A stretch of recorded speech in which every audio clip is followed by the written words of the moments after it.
வீட்டில் செல்வம் பெருக பின்பற்ற வேண்டிய ஆன்மீக குறிப்புகள் வாங்க பார்க்கலாம். செல்வச் செழிப்போடு வாழ நாம் வாழும் வீட்டில் துர்நாற்றம் வீசக்கூடாது. அப்படி வீசினால் பண வரவு குறைந்து கொண்டே இருக்கும். செல்வச் செழிப்போடு வாழ நமது வீட்டில் நமது ஆடைகள், துணிகள் சிதறிக்கிடக்கக்கூடாது. நாம் பயன்படுத்திய ஆடைகளை ஒரு தனிப்பெட்டியிலும், புதிய ஆடைகளை இன்னொரு பெட்டியிலும் போட்டு வைப்பது அவசியம். நமது வீட்டிற்குள் நுழைந்ததும் எப்போதும் நறுமணம் வீச வேண்டும். அப்படியிருந்தால் செல்வம் சேரத் துவங்கும்.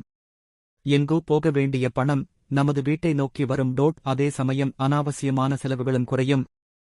ஒருபோதும் நாம் வாழும் வீட்டில் இல்லை, மாட்டேன், இது மாதிரியான அவச்சொல்லை எப்போதுமே பேசக்கூடாது. குறிப்பாக வெள்ளிக்கிழமைகளில் மாலை 5 மணி முதல் 7 மணி வரை இம்மாதிரியான வார்த்தைகளை பேசுவது முற்றிலும் தவறு.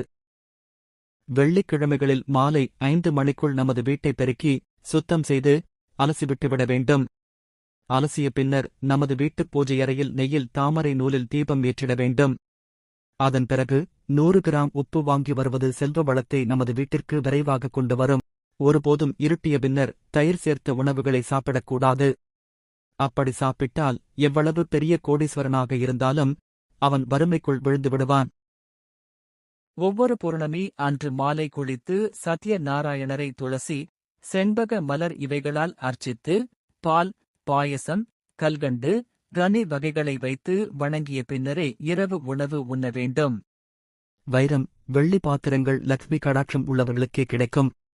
ஒருவர் தனக்குச் சீராக அளிக்கப்பட்ட மேற்கூறியவற்றை தனது ஜீவித காலத்தில் விற்கவோ தன் பிள்ளைகளுக்கோ கூட அன்பளிப்பாகவும் கொடுக்கக்கூடாது. தன காலத்திற்குப் பின்னரே அவர்களுக்குச் சேர வேண்டும். முடிந்தால் அவர்களுக்கு புதியதாக வாங்கிக் கொடுக்கலாம். காலையில் எழுந்தவுடன் யார் முகத்தையும் பார்க்காமல் தண்ணீர் 2 மடக்கு குடிக்க வேண்டும். அப்படி குடித்தால் லட்சுமி ஆசிர்வாதம் கிடைக்கும். அதேபோலவே கோபம் வராது. இது போன்ற வீடியோக்களை, ஆன்மீக குறிப்புகளை பார்க்க இந்த சேனலை சப்ஸ்கிரைப் பண்ணிக்கொள்ளவும்.